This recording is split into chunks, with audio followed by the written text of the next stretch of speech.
वानखेडे स्टेडियमवर मेस्सीचं जंगी स्वागत। मेस्सीच्या हस्ते प्रोजेक्ट महादेवाचा शुभारंभ। अमृता फडणवीसांना सेल्फीचा मोह आवरेना। अमृता फडणवीसांनी घेतला मेस्सी सोबत सेल्फी। शेतकऱ्यांच्या कर्जमाफी संदर्भात लवकरच घोषणा करणार। मुख्यमंत्री देवेंद्र फडणवीसांच्या अंतिम आठवडा प्रस्तावादरम्यान महत्त्वाची घोषणा। 15,72,000 कोटींपैकी 5 लाख कोटी रुपयांची गुंतवणूक एकट्या विदर्भात, तर गडचिरोली गुंतवणुकीचे नवं मॅग्नेट। अंतिम आठवडा प्रस्तावासंदर्भातील चर्चेत मुख्यमंत्र्यांची सभागृहात माहिती। महायुतीचं सरकार आल्यावर आपण महाभरती ही योजना येणाऱ्या 2 वर्षात 1,20,000 लोकांना नोकरी देण्याचं उद्दिष्ट। मुख्यमंत्र्यांची सभागृहात माहिती।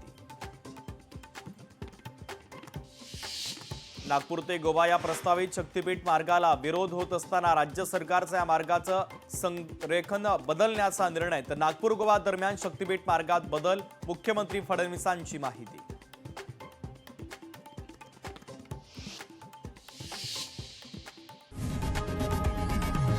लोकशाही मराठी ऐका, पहा, जागरूक रहा।